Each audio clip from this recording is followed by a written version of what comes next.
Hello, my little sleuths.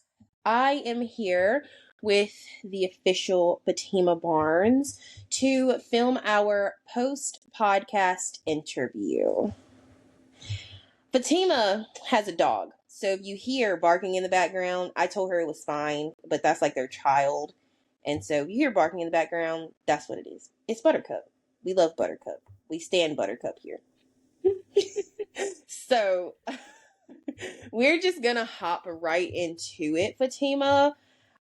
I guess what my first question would be is, what was your first reaction to hearing about Samuel Little and his crimes? I was shocked. And I hate to go there. I was shocked to hear that he was a black man. I'm sorry. I really was. It might be controversial, but it's true. Like, Also, I was pretty shocked. for the people who were listening to the podcast and when she explained what she was doing, that's what she was doing. What she just did was this. So, yeah. Just in case you didn't know what we were she was talking about when she said that on the podcast, that's what she was doing. Yeah, I did the old school. Is he? Yeah. But no, that was very shocking to me. Very. Yeah, I think it was very shocking to me too while doing the research to figure out it's okay. It's not that big of a deal. I think it was very shocking to me too to find out that he was an African American, but he had also gotten away with it for so long. And like, it wasn't due to lack of like him not getting caught for any crimes. He had gotten caught for crimes, but as much as I feel like sometimes they're like, oh, the law's too hard on people, the law's too hard, but then they go easy on other people. So I don't know what the deal was with Samuel. Yeah. But he definitely got away with a lot, for sure. Yes. And it was also shocking to me the amount of women, and I'm not going to say victims, I'm going to say women, the amount of women that he killed and the length of time that he did it. Like we kind of talked about in the podcast, if you think about it, he didn't even kind of initially even start getting caught until I was graduating college. But it was women that he killed the year that I was born. And I'm almost 35 years old. And he was killing before that. So it is that was wild to me, that especially I think it's more so that's more of the shocking part about him being black, is that we kind of know how the law is. And so for him to have been able to get away with it for so long and to be in those situations where literally you're about to get caught, like literally you did get caught twice and you got away with it. And he got literally caught in the act twice. Like, yes, not actively choking them, but in one case, for the listeners who haven't gotten a chance to listen to the full podcast yet, in one case, he was caught with a dead woman in the car, and they basically just let him go because of the lie that he told. He was like, oh, that's like my old lady, and we were just having sex, da-da-da-da. And I guess the cop was embarrassed, or I don't know what happened, but somehow he ended up letting him go. And then the second time, they did apprehend him, but he literally got like 2.5 years in jail for it. Like, he basically served no time. Yeah, I feel like that's what makes it so shocking about his race. Not to think that, just let me clarify that black people can't be serial killers.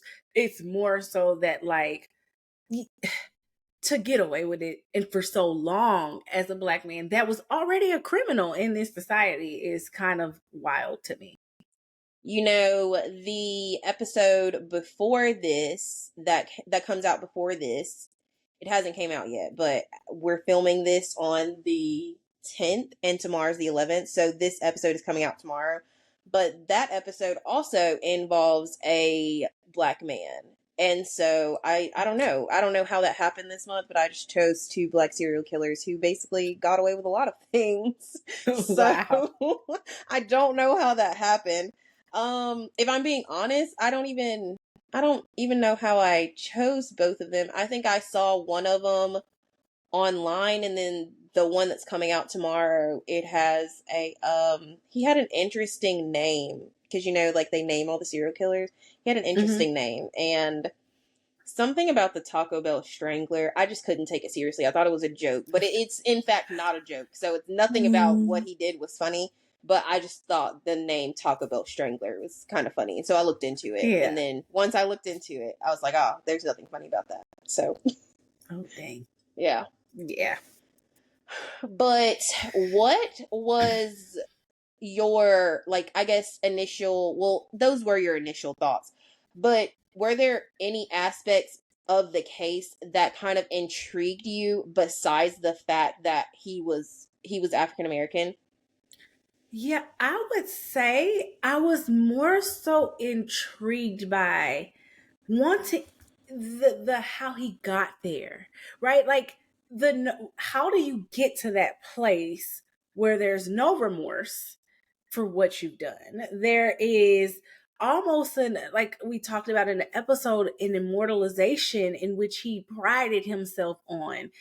But then like his childhood was rough. Obviously, his mother, I was more intrigued and wanting to know more of that link. And we kind of touched on that. And there's no way you would know the answer to that. But like, is there a correlation between his mom being a young prostitute and him choosing to kill prostitutes? If there was a correlation, like I get that prostitutes were considered like easy kills, especially in that time. Most But just definitely. wondering if it was some mommy issues there too, that abandonment from her, and then that being her profession. And just I was really intrigued by how he got there, and yet still never really felt any empathy or remorse at all about anything that he had did, which is crazy.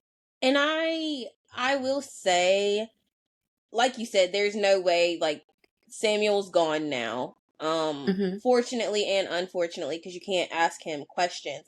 But Mm-hmm. there isn't really a way to kind of know that unless you were to really ask him. Mm-hmm. Possibly there was a link. I personally believe that there was a link between him killing prostitutes and his mother being a prostitute. I Mm-hmm. feel like he felt kind of abandoned and alone to a sense, and he felt Mm-hmm. like his way of enacting revenge on her, even if it wasn't her, was to hurt women who were Mm-hmm. like her. Like her. Mm-hmm. But yeah, there's really no way to Mm-hmm. accurately answer that unless you were to Mm-hmm. ask Samuel himself. Yeah, and then also it makes you wonder, and you become intrigued about what was his everyday life like. Like, obviously, I know that he was a criminal and people, but what did he do every day? Like, okay, he had 93 kills over that span of time. Obviously, there were days that he didn't kill people. So like what does that look like? It's really intriguing. It's kind of fascinating when you think about it, because it reminds you that, again, we talked about this too, that little old man that you see on the street, like he could be a serial killer. You just don't ever really know. So it kind of Most definitely. makes you raise that question in your mind. For Mm-hmm. sure.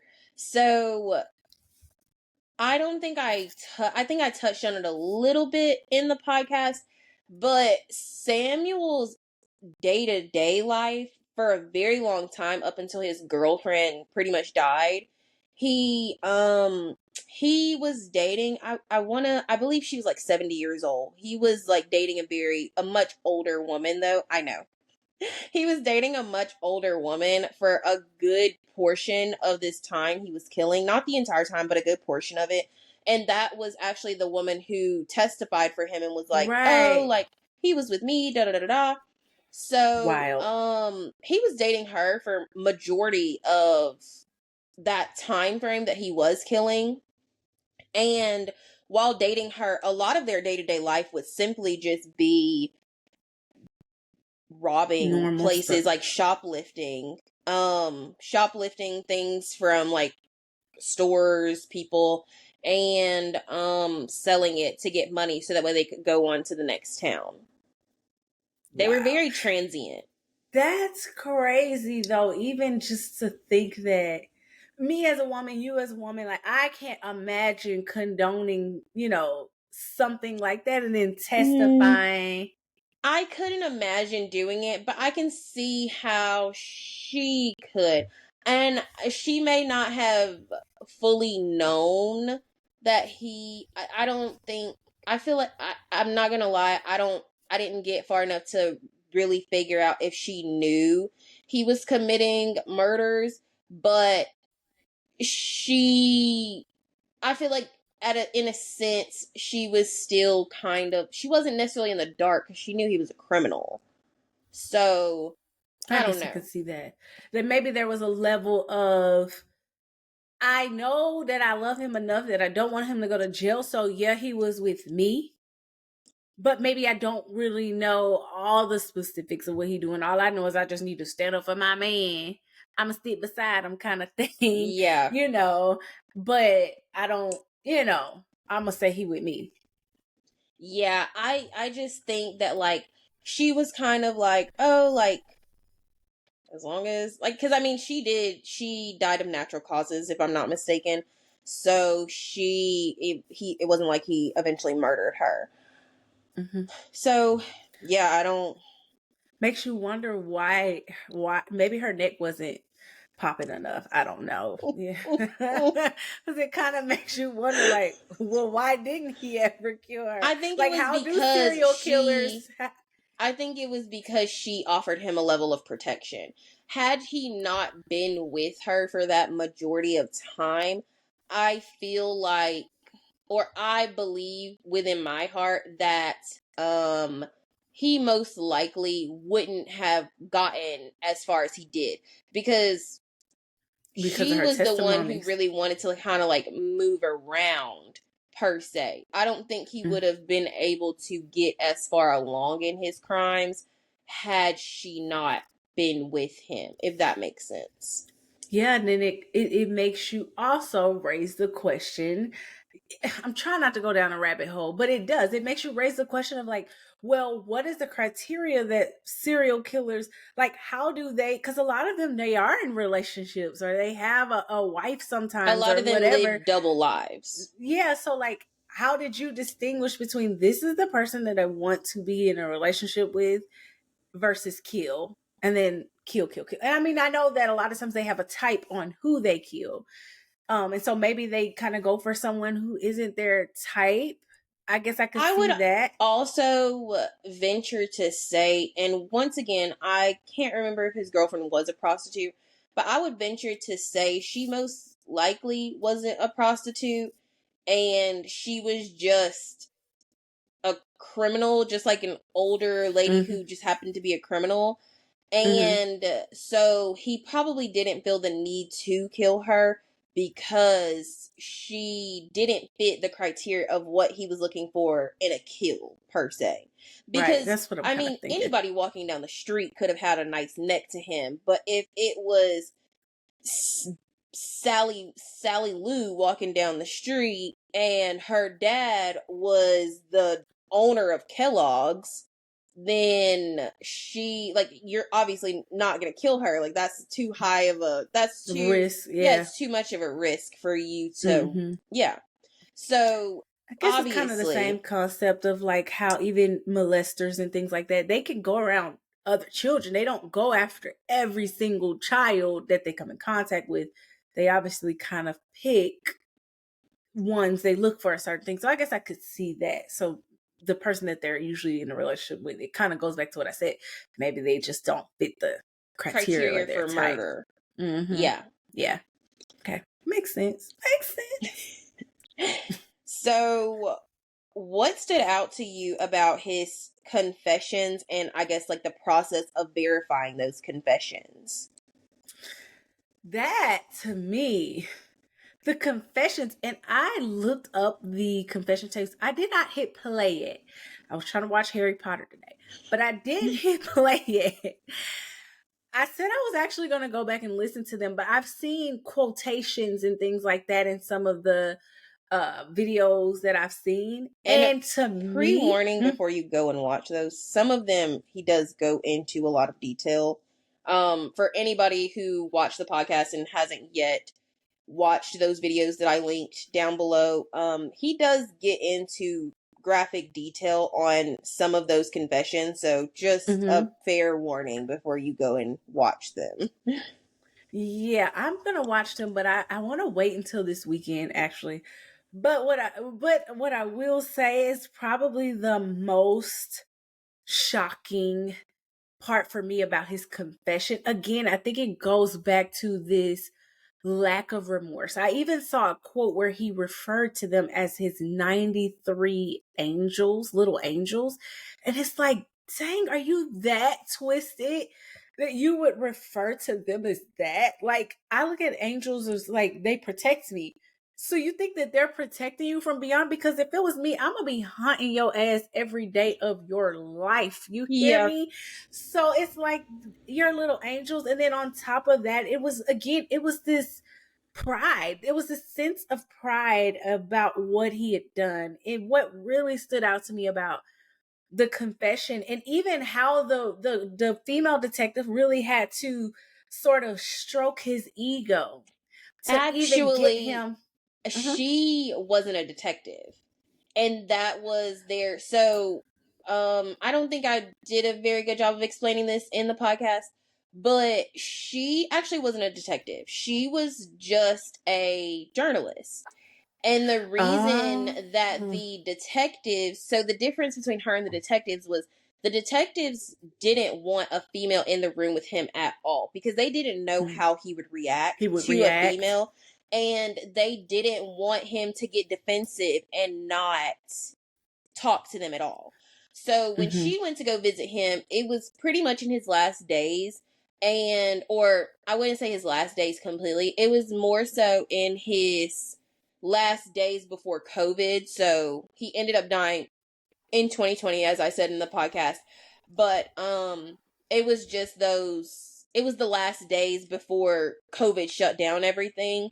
And she was interviewing him then to try to get him to admit to more murders because everyone Got kind of it. figured there might be a few more, but she was ultimately the one to help get some of those verified, the ones that he Right. didn't tell the police. Right. And then, okay, so that makes sense.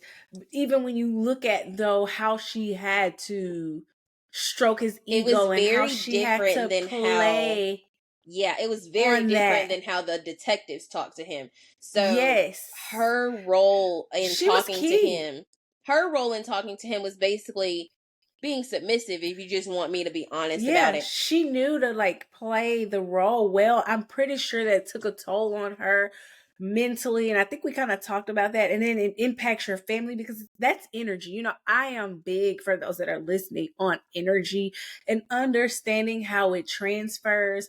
And even that's, you're taking that in, that's energy. You're sitting with someone who killed 93 souls, that's energy. And That's proudly all. talking about it. Yes, and they're proudly talking about it. The amount of humility that she had to show to do that, but really I respect her because she was key in really linking and giving at least what we said, like 60 families out of the 93 I want to some say type of that they, closure. yeah, I want to say that they have confirmed he, like, confirmed kills of, like, I want to say 60 to maybe like 65, possibly 70. Right. But they've confirmed a good bit of A them. good bit of them, and she was instrumental in that, because had not been for her work and her, because let's face it, detectives can get real cocky, like, oh, I want to get you to say this, and real rough. They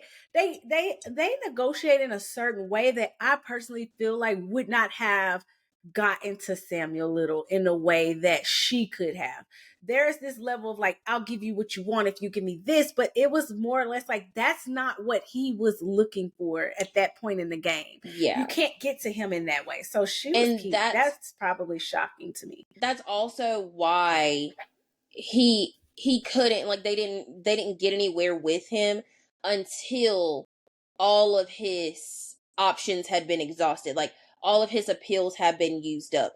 And that's also why they had the detective go in that went in and talked with him, because that particular detective, and I can't for the life of me remember his name, But the particular detective that ended up interviewing Samuel, per se, for most of it, the reason they chose him to do it was because he had this very special way of bringing out those things in the criminals that made them kind of want to open up to him and admit what they had did. Almost like he gave them a conversation, like how you said detectives are usually like kind of very rough, and I guess I would even go as far as to say is like aggressive. This particular detective gave him much more of like a bro, like what I was saying in the podcast, like they would describe the women as like, oh, what's the baddest woman you've ever killed? And like baddest as in like most attractive. Like they were literally talking to him like that was just like their friends. They were hanging out on a Friday night. It was It's crazy. bizarre It's very to bizarre. think that And you're sitting across from someone who killed 93 people. yeah, and I'm pretty sure energetically that's a lot for them too, you know, like they have to pretend like they want to hear it. I'm pretty sure they almost have to desensitize themselves as detectives to do that. Whereas the journalists, like, yeah, you're a journalist and you probably investigate different things that are harsh, but you don't sit in it every day. I don't see that they may be sitting in every day. You might get a different kind of story here and there.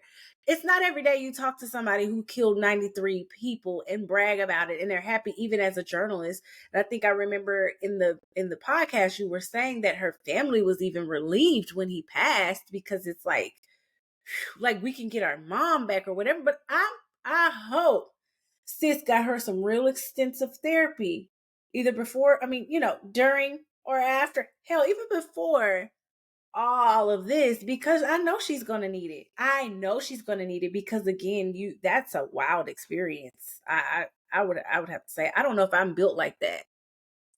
Yeah, I definitely will say that it 1,000% would take a lot out of a person.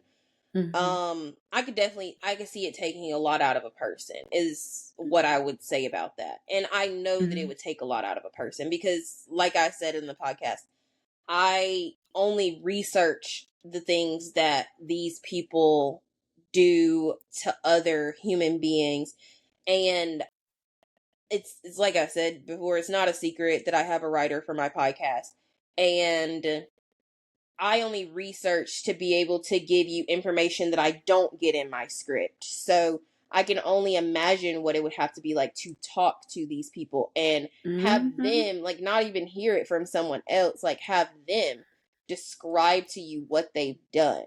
I Yeah. mean, Yeah. yeah, like, I think that would be a lot for me. I feel like it Yeah. could be a lot for anyone, but that would definitely be a lot for me. Because that's not an everyday. Not everybody will experience that in their life. Honestly, not it. That's just not something you experience every day. For sure. Mm-hmm.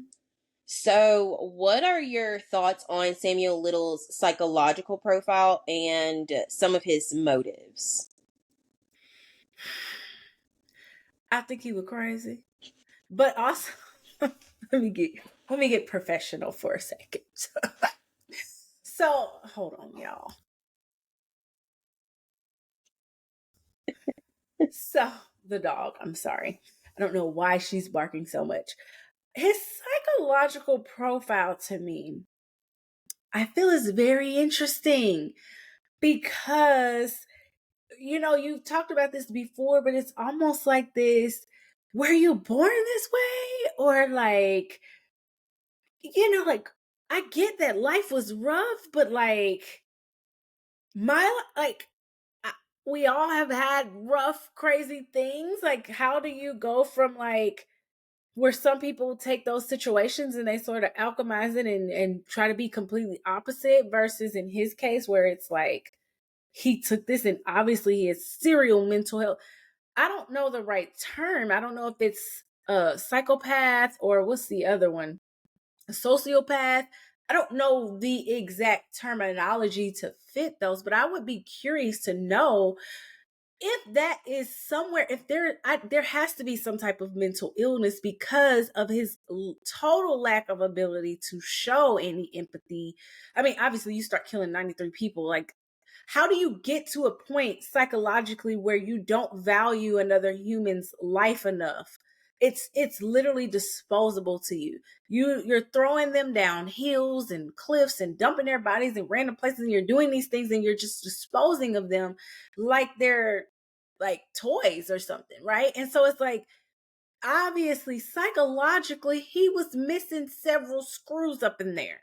But I would be curious to know, from someone who is a mental health professional, like what exactly could we kind of maybe say if they watch enough of his tapes, or what could they say is wrong with him? Like there has to be something mentally off in order to be able to do that with no regrets. Now, you're gonna hate me because I just want to sit here and play devil's advocate for a second. Well, I love devil's advocate, honey. So, is that not how the general public views prostitutes? You actually have a point. Touche, girl. Touche, because most people do. They look at them as As the disposable throwaways of toys, the society. throwaways. And you add that with someone with a mental, some type of And he also psychological had trauma due to the fact traumas, that his and then his mom was also mom, a yeah. prostitute. So, and that's really sad. I'm the type of person, and everybody kind of knows this about me, baby. I can talk to the prostitute, the crackhead, the whoever, and I ain't gonna judge you. And I believe that's why people feel safe talking to me too. Like random people, before I know it, I know about Sally Sue and how she just divorced her husband and he done had 5 kids on her with the new wife. I already know the whole story, and I didn't ask for it, right? But I've had people open up to me about the craziest things, and I'm like, what's going on here? So I'm not. I guess for me, society does see them that way, but for me, I still see them as very much human people. And when you're spiritual like I am, right? Like I do have this belief that people come here and they have different things and missions and life paths that they walk, and depending on how you decide to walk, I think we all have different ways in which we cope, and no way is better than the other. For this person, it may be drugs. For this person, it may be food. For this person, it's I'm seeking this through something like prostitution. Whereas this person, they grew up in the same household, but this person, they went to college and had a good life and said, I want to be completely opposite. Whereas the other one is like, well, listen, I don't know how else to get it, so I got to get it through selling my body, right? Like there's so many different things. And when you go from an astrological standpoint, especially with this being the serial zodiac, did I say it right this time, girl? Okay, so with this being the serial zodiac and astrology being a huge part of kind of like where you kind of start to profile them, and I believe you said he was a Gemini, but there's other parts. Most people don't know this because, like, I'm an astrology nerd a little bit. So there's other parts of your birth chart that kind of give even more detail than your just regular sun sign of like his sun was in Gemini, but I would be curious to know what the rest of his chart is. But it goes back to whether someone decides to be a prostitute or this or that, like they're still very much a spiritual being having a human experience in my mind.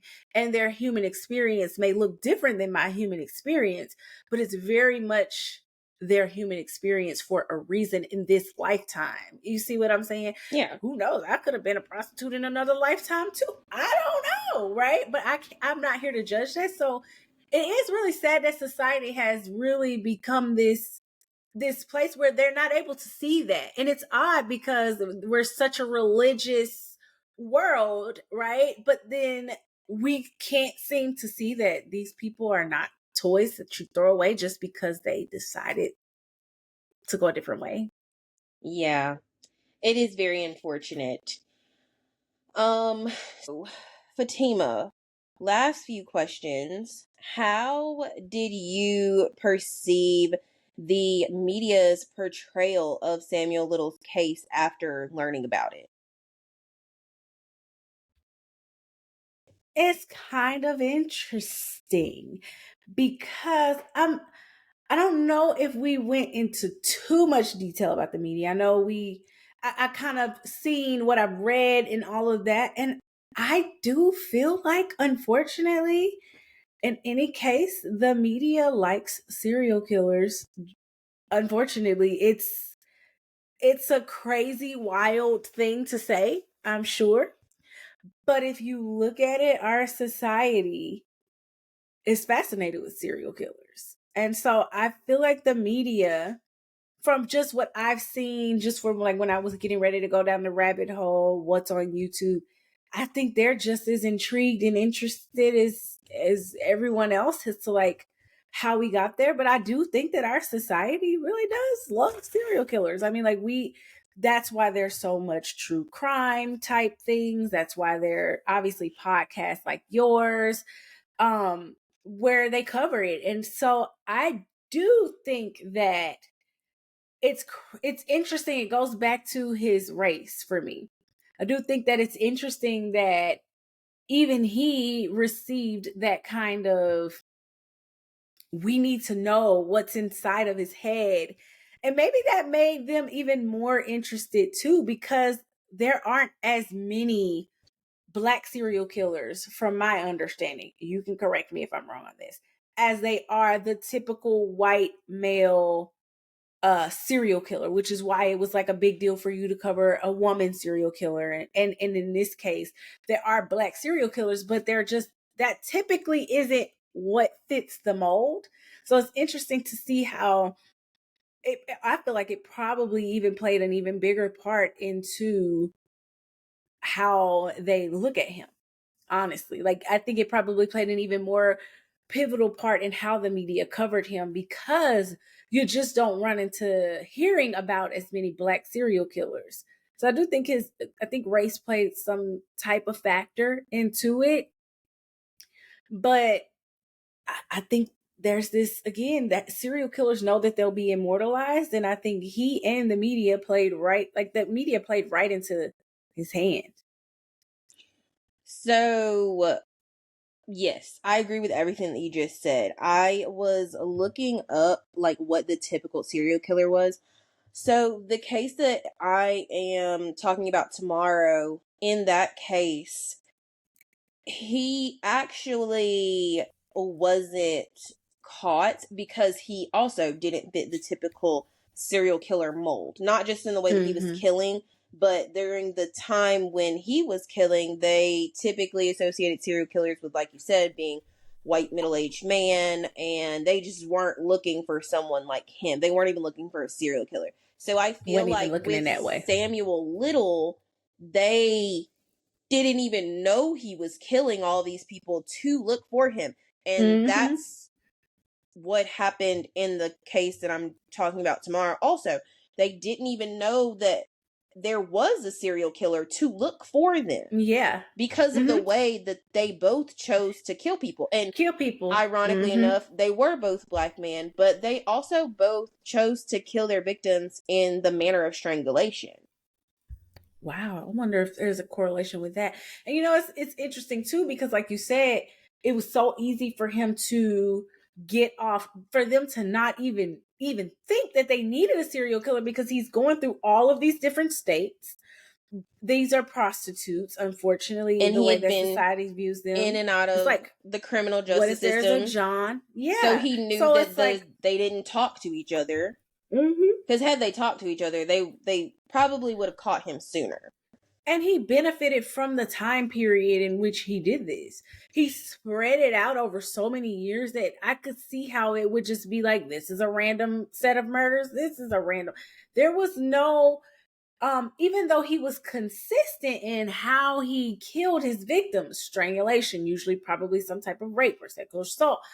The, the thing about it is, it's interesting because he really, really spread it out. He spread it out the state. There was no one thing that he left a set of clues about, like, typical serial killers where it's like, there's this pattern that's starting to emerge, and it's even though he had a pattern, he didn't have a pattern. And I think that works to his benefit, because so that's probably why even when the media gets involved, it's fascinating now, because it's like, we didn't even know that this was a thing. And the media loves that kind of stuff. But he did not have, remember, I don't know if you remember me asking you this in the podcast, but I asked, like, did he keep, like something, or like, a lot of times serial killers like to have some type of prize or something, the way they look at it. And we talked about how it was his memory. It was like an impeccable memory he had about the part that he obviously loved the most, which was the strangulation part. But he had no typical clues to leave. He had no typical thing to say, this is what I'm doing, like other serial killers often do in their case, where they leave like a clue, because that's like a part of their game. He didn't have that. So that's quite interesting. Yeah, it's very interesting to kind of see that he didn't have any of those things. Like, the one thing that he did keep was his memory. Mm-hmm. I forgot to say this in the podcast, but Samuel Little is obviously the number one serial killer in the US. But I forgot to say the names that they called him.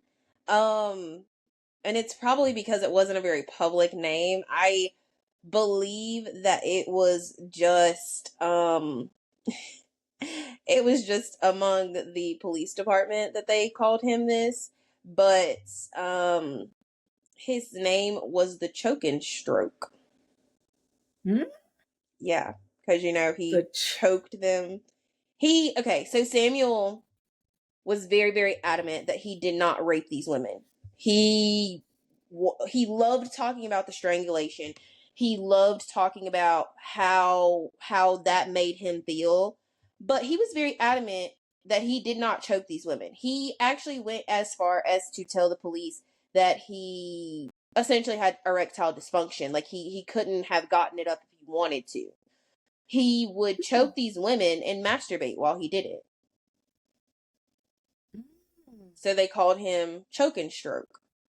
Oh, Yeah. Whole time I'm thinking this man, raping them, because remember him getting caught with the pants Yeah, down. he was choking But then now that I think about it, and jacking even off. if they might have thought he was, if a lot of them were prostitutes, they might have thought he was just a John anyway. So they were, it could have been very, you're right, very consensual in that regard, the sex part, even if he could.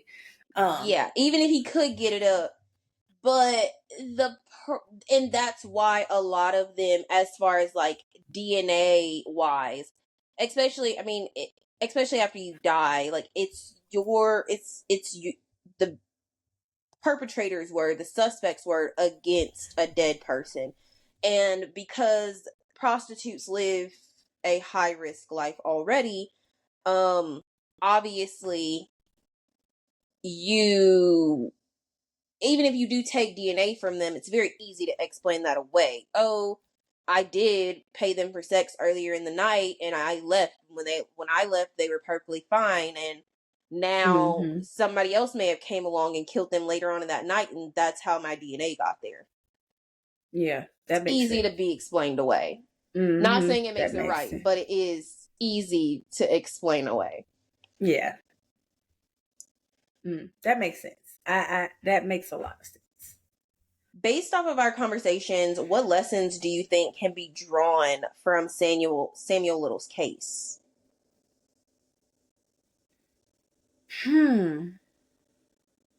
One, I do feel like people need to show a lot more discernment.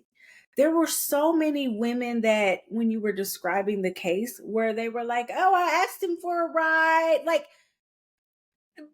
getting in the car. I get there are a lot of that's their profession, right? But like, I'm not gonna tell people like don't be prostitutes, right? Obviously, I I can't say that. like, you got to do what you feel like you need to do. I mean, I ain't judging. But what I am saying is that, like, there just were so many instances where we talked about where he was like on a date with someone, or, you know, like didn't he take a couple of them out on a date? Yeah, he took some He of them said out he on took, dates. so it's like some of them, it's like that discernment, that trusting your gut. Really, I know, especially as women, that it's there for everybody, whether you ignore it or not. And I mean, whether you listen to it or not, really, I do feel like a lot of people ignore it. But I do feel like there were just so many instances where it was like, I'm just not going to ask a random guy for a ride. I'm just, I get you're on a date, but I know that some inkling in you might have felt like this wasn't right. Even if they didn't, I just feel like sharpening your discernment, your intuition to be able to decipher. I think that is really the biggest thing for me, is that sometimes you just gotta be more vigilant about things like that. And I'm a person that, I mean, everybody kind of knows this and kind of judges me, but I don't be as vigilant as I should be in certain I'm the cases when person it that comes. judges her. If anybody was wondering, I'm the biggest judger. Why? But why? Why do I judge you? Because we were literally walking through a sketchy ass parking lot one time, and you were just la la la la la, and I'm like, you're not worried that nobody's about to come kill us? I don't walk around in fear, She but has I that benefit because she has a husband who protects her. Me, I I walk do. around with my keys in between my hands. Don't roll up on me in a parking lot. I will stab you. I walk around with my keys in between my knuckles, and I unlock my car, open the door, and immediately lock the car before I even get back in. Yeah, That's how I live my life. I am not as vigilant. I know that I am not as vigilant as I should be. But I also do have a very strong intuition and sense of discernment. So if I do feel something is off, I am on alert. But I just don't naturally just walk around like that, if that makes sense. So I do feel like, yeah, a little bit more discernment, people. A little bit more discernment. Gonna play devil's advocate again. I feel like a lot of that discernment was also the time that they lived in. That was around that time, like, it wasn't uncommon for people to hitchhike and things like that. Like, True, obviously true. now we know, like, that's probably not the safest thing. I mean, the person getting in your car could be a murderer. You could be a murderer. Mm-hmm. Like, nobody really knows, like, obviously. Mm-hmm.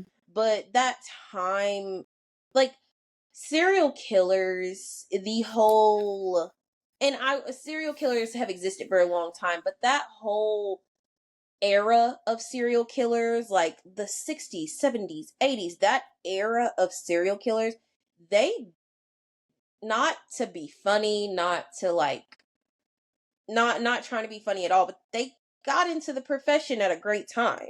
A great time. They DNA, benefited. yeah, they definitely Mm-hmm. benefited. People were extremely trusting then. DNA wasn't as prevalent as it was. I mean, you literally didn't have this national database that could easily link criminals from across states to each other. So if you committed a crime in New York and then you went to LA, you could have given them the same name and they wouldn't have connected it. Yeah. And it would have been Not easy to give them a fake name too. right. Not only that, I do feel like when we go to the timing of when they did it, I still feel like intuition and discernment is a timeless concept, That right? is. Whether I we're will the agree with 50s, that. 60s, 70s, 80s. I do understand that it was a different time and that these people benefited from that, because not everybody had a Ring camera on every corner. Not as cameras are everywhere now. You think you finna? There's literally It's gonna be cameras on hard. cars. Yeah, it's hard to be a serial killer in 2024. I ain't saying I tried it. I'm just saying, like, it's gotta be hard. You heard I it said it here like I first, tried. guys. Yeah. I Fatima said it is like gonna be the next subject on this podcast. I said it like I tried it. Gonna Like, be an oh, it's so ongoing hard. investigation. I ain't never tried it. I ain't never tried it. I don't want to try it. But what I did say it like I said it like it was hard out here, but you know what I'm saying? I did say it like that. But what I'm saying is like I can imagine that it's very hard to be a serial killer in 2024 due to cameras are just everywhere, cell phone towers, people tracking locations. You never know if somebody's you half of y'all, you even see my location.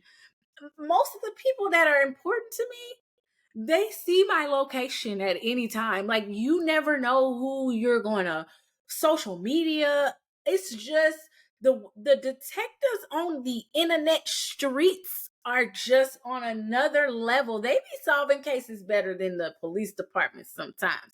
So it's like it's gotta be hard. Again, I ain't saying I tried it, but it's gotta be hard to try to be a serial killer in 2024. So they definitely benefited from that time. I do still feel like that your intuition is timeless, and there's so many cases. Even back then, I'm sure there's women that he might have thought he was gonna get, and she was like, "Oh no, I ain't finna get. That's not the John I'm gonna go with tonight, cause that something ain't right." I'm pretty sure there were other women who he encountered that he just almost got. Like if you even think about how the Jeffrey Dahmer case happened, how there were people that were like, it was that one person that was like, mm, mm, mm. That's timeless. It's just that as a society, we are not taught to listen to that voice in our head. And I think that has played a huge part in that as well. So it's a mixture of both. They benefited from that time for sure. Yeah, they definitely did benefit from that time.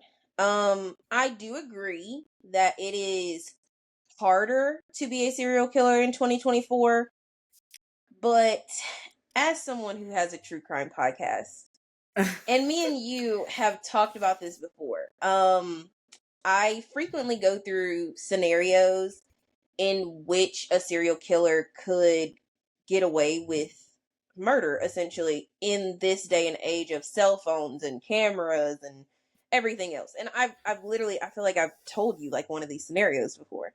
And I think I poked holes in it. Yeah, you poked so many holes in it, but I think I finally found a one that you wouldn't be able to poke holes in. And it was birthed through this case and my Robert Ben Rhodes case. And I don't know if you've listened to Robert Ben Rhodes yet, but that's the one. That's the truck driver. I went back and listened to that one the other day. So, as I was sitting here thinking about it and how hard it would be to be a serial killer in 2024, I was thinking that the reason that there are so many possibly active serial killers that are truck drivers right now is because that is the easiest way to get away with being a serial killer at the moment. Mm-hmm. At the moment, you go and pick up a prostitute that's a lot lizard in the truck stop. They're most likely already hitchhiking with you. You can easily just leave with them, have a torture chamber in the back of your truck, and go on to your next load or pickup. And the reason I say that would be easy is because, one, nobody's looking for a prostitute. Two, you're where you're supposed to be if you're a truck driver, technically enough. And three, do we even know where this person disappeared from to even begin looking? Especially if they don't have any identification on them. They don't have a cell phone on them. They don't have anything on them to let you know who they are. You wouldn't even know where to begin looking. Even if you left DNA on them, because I do know that they have familiar DNA now. So they can easily link you through a cousin or a brother or something like that. And I feel like DNA would ultimately catch you. But I feel like you could still possibly, in today's age, it would be hard, but you could still possibly. Not impossible. Not hard, impossible. But not impossible. But you wanted to do devil's advocate. Well, kind of devil's advocate. Because, I owned a truck before. And we had a system that recorded everything they did at that truck. Because ultimately, if you're not paying attention to the road or whatever, like we had the camera, the system, it tells you where to stop. When you, like, it's so many details, even in trucking now, that even cameras are prevalent in the trucking industry now as well. That's true. I do know that, but I would also even go back to argue with that is that you owned that truck. Just like you own that truck, individual truck drivers can also own their trucks. True. I Good should point. know. My dad was a truck driver, or he Yeah, still is. So, I mean, that's he's true. owned some of his trucks. So I know that an individual truck driver can also own their own truck. And that's something that you chose to put in your truck. But if, say, for example, that truck driver only wants an outwardly facing dash cam, they're able to just get that too. Or if they don't want a cam at all, they don't want a camera at all. They don't have They to don't if it's have to. theirs that they own, because they would be liable for anything that happens, not the company. Yeah, now that is a good point. I will give you that.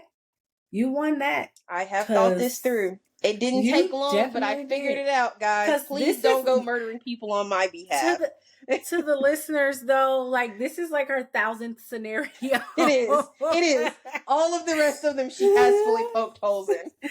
I've poked holes in all the other scenarios, but this one I gotta I gotta give you your flowers on this one. Thank you. That one is a Not me little telling people how hard. to get away with murder. Yeah, that one's a little hard. I do think I will say it eventually would you'll get caught. you would eventually get caught due to DNA, because you're not going to be able to. DNA and just cameras in general at truck stops and this, like eventually it'll catch up with you. Eventually. I'm not going to say it's going to be something you could do forever, But you you can get wouldn't get away caught with it for a immediately. while. You could get away with that for a while. You Currently, could. I don't know if you saw my. Because that's how they get away with trafficking, you know? I don't know if you saw, I can't remember how long ago it was. It was probably like a couple weeks ago at this point. But I want to say currently, like as of today, the FBI is actively tracking over like 600 serial killers who they believe to be long haul truck drivers. And if you look at how being a truck driver is, it makes a lot of sense.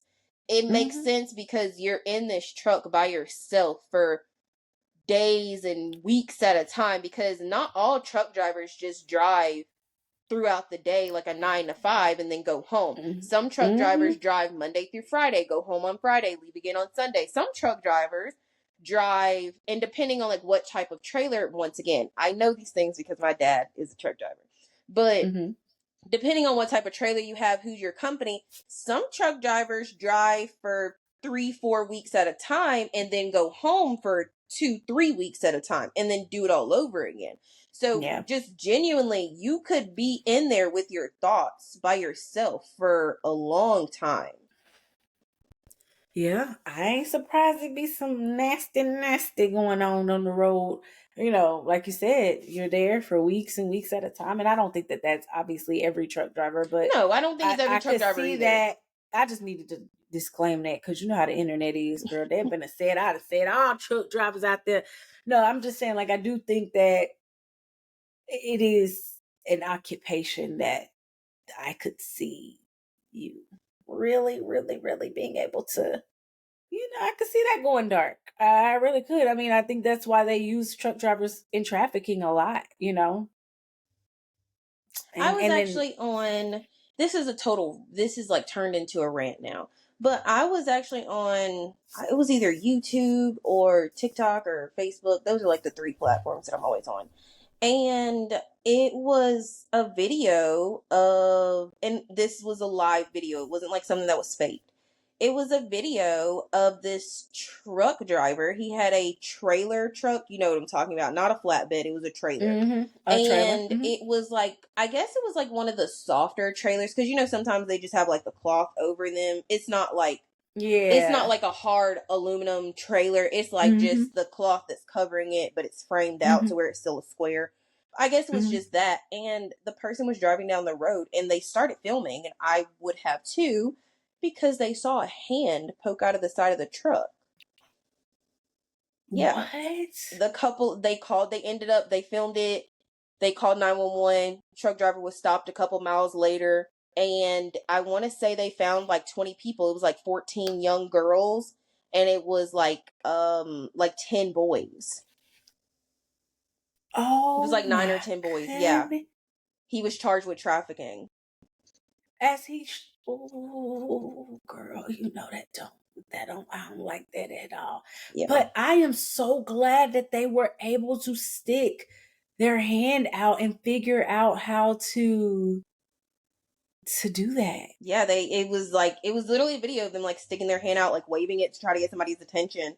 And somebody started recording it, called the police, and he ended up going to jail for trafficking. I can't remember the exact amount, like the exact count of people that they pulled out, but I want to say that the ages ranged from like 9 to like 20. Yeah. That Insane. is wild. That is wild. It's sad. It's really, really sad. It's really, really, really sad. I really do be wishing sometimes like I can change the world and literally just make stuff like that Go disappear. away. Yeah. But you feel powerless when you hear stuff like that. Yep. Dang. So, anyway, before I go on another rant, Fatima, this has been an amazing interview. Once again, thank you so much for taking the time out of your busy life to come on my podcast, give your thoughts, hear what I have to say. It definitely does mean the world to me. I promise it does. I appreciate it way more than you know. And to Oh, my listeners out there, stay safe, stay curious, and stay suspicious. Fatima, do you have anything else you would like to add? just like you just said, that stay suspicious is what I was talking about. Use your spirit of discernment, use your intuition. If you feel like something ain't right, if you feel like you don't need to go somewhere, if you feel like that person is, listen, don't trust it. Don't question it, trust it, because you just never know who's a serial killer. You never know who's a serial killer. It could literally be your uncle. No, let me stop playing. Anyway, let me stop playing with y'all. Anyway, once again, guys, thank you so much for coming to this post-podcast interview. Don't forget, if you like this video, to like, subscribe, and if you want to keep this conversation going, I'll be in the comments. So comment your thoughts, feelings, inner thoughts, whatever you want. Just comment it down there, contribute to the conversation. Thank you so much. And once again, as always, stay suspicious. That's the most important part of this. Anyway, I will talk to you guys later. So, bye. Bye.